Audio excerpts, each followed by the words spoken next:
حافظون، وہ لوگ جو اپنی شرمگاہ کی حفاظت کرتے ہیں۔ حضور غوث پاک رضی اللہ تعالیٰ عنہ فرمایا کرتے تھے، دو چیزیں انسان اپنی سنبھال لینا، ایک پیٹ اور ایک شرمگاہ، تو فرماتے تھے ولایت اس کے بڑی قریب آ جاتی۔ ہم نہ ان لذات میں الجھ جاتے ہیں۔ سیانے سیانے بندے، روٹی کمر سیدھی کرنے کے لیے کھانی چاہیے، زبان کے ذائقے کے لیے نہیں کھانی چاہیے۔ یہ زبان کا ذائقہ لگ جائے یہ کہیں کا نہیں چھوڑتا انسان۔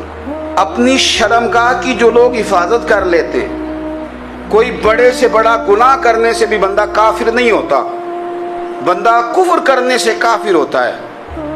گناہ بڑے سے بڑا کرنے والا بھی گناہگار ہے، کافر نہیں۔ لیکن بعض گناہ ایسے ہیں جو جس وقت بندہ کر رہا ہوتا ہے اس وقت وہ مومن نہیں ہوتا۔ میرے نبی کریم صلی اللہ تعالیٰ علیہ وسلم نے فرمایا، جب کوئی شرابی شراب پیتا ہے اس وقت مومن نہیں ہوتا، جب کوئی چور چوری کرتا ہے تو اس وقت مومن نہیں ہوتا، اور جب کوئی زانی زنا کرتا ہے تو تب وہ مومن نہیں ہوتا۔ اتنی دیر کے لیے اس کے دل سے ایمان نکال لیا جاتا ہے۔ کفل کا ایک واقعہ ترمذی میں ملتا ہے۔ ایک شخص کفل نام کا تھا بنی اسرائیل میں، ایک عورت مجبور تھی، اس کے بچے بھوکے تھے، تو کفل نے اسے مائل کر لیا کہ تو میرے ساتھ گناہ کرے گی تو پھر میں تیرے بچوں کی روٹی تجھے دوں گا۔ تو وہ عورت پہلے تو بیچاری نہ مانی، لیکن بچوں کی بھوک دیکھ کے مجبور ہو گئی۔ جب کفل کے قریب گئی نا وہ عورت، اس نے دروازے سارے بند کر لیے۔ ترمذی شریف میں اس کا واقعہ موجود ہے۔ چاروں جانب سے بند ہو گیا سارا کچھ، لیکن جب وہ کفل کہتا ہے میں اس بی بی کے پاس جانے لگا تو عورت کا وجود کانپتا تھا۔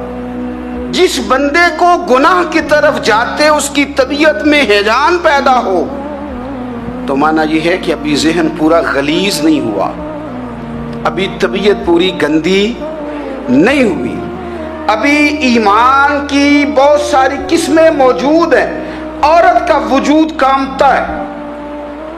تو کفل کہتے ہیں کہ میں نے اسے کہا کہ سارے دروازے بند ہیں، ڈرتی کیوں ہے؟ تو کہنے لگی ڈرتی اس لیے ہوں کہ سارے دروازے بند نہیں ہوتے، ایک دروازہ کھلا ہے اور وہ دروازہ رب قدیر کا دروازہ ہے، اسے کیسے بند کیا جا سکتا ہے؟ تو کہتے ہیں جب اس نے یہ لفظ کہے تو مجھ پر بھی بات کا اثر ہوا، مجھ پر۔ تو میں نے کہا کہ اگر تو عورت ہو کہ رب سے اتنا ڈرتی ہے تو مجھے تو اس نے مرد بنایا ہے، تو مرد تو ہوتا ہی وہ ہے جو اپنے آپ پر کنٹرول کر سکے۔ تو اب نہ معاملہ آگے جائے گا، اب یہاں بات رکے گی نہیں، جا میں تجھے آزاد کرتا ہوں۔ عورت گئی، اس نے توبہ کی کفل نے، اور رات رو کے کہنے لگا مالک آج میں نے توبہ کی ہے تو میرے اوپر مہربانی کرنا، میری توبہ ٹوٹنے نہ پائے۔ رات اس نے توبہ کی، رات ہی انتقال ہو گیا۔ لوگوں کو پتا تھا بڑا بے حیا ہے، بد کردار ہے، گناہگار ہے، شاید لوگ اس کا چہرہ دیکھنے بھی نہ جاتے، پر مالک کریم ہے نا۔ حضور فرماتے ہیں سویرے اس کے دروازے پہ لکھ دیا اللہ نے، لوگوں رب نے کفل کے سارے گناہ معاف کر دیے ہیں، اس کے دروازے پہ لکھ دیا گیا۔ جب آپ اپنی حفاظت کرنا چاہتے ہیں تو اللہ پھر اسباب بھی پیدا کر دیتا ہے۔ اپنی شرمگاہ کی، اپنی نظر کی آپ خوب حفاظت کریں۔ اور میں آپ کو ایک بات عرض کروں، ایک بندے کے باحیا ہو جانے سے نا، ایک بندے کے ٹھیک ہو جانے سے اس کے دائیں بائیں بے شمار لوگ ٹھیک ہو جاتے ہیں۔ نہ چاہتے ہوئے بھی آپ کی نیکی کا اثر آپ کے دوستوں پہ پڑتا ہے، نہ چاہتے ہوئے۔ اور ایک بندے کے بگڑ جانے سے اس کے دائیں بائیں بہت سارے لوگ بگڑ جاتے ہیں، بہت سارے لوگ بگڑ جاتے ہیں۔ آپ اگر اپنے لب و لہجے پر یہ پابندی لگا سکیں اور اپنے آپ کو اگر آپ سنبھال سکیں تو پھر یاد رکھیے گا بڑی ساری چیزیں بہتر ہو جائیں گی۔ اپنی شرمگاہ کی حفاظت کرنے والے الا علی ازواجہم، مگر یہ کہ اپنی بیویوں پر، او ما ملکت ایمانہم، یا اپنی شرعی باندیوں پر۔ اس زمانے میں جو لونڈی خریدی جاتی تھی اس سے بھی وطی کرنا جائز تھا، اگرچہ اب لونڈیاں موجود نہیں ہیں تو یہ فعل بھی موجود نہیں، سوائے اپنی بیویوں پر یا شرعی باندیوں پر۔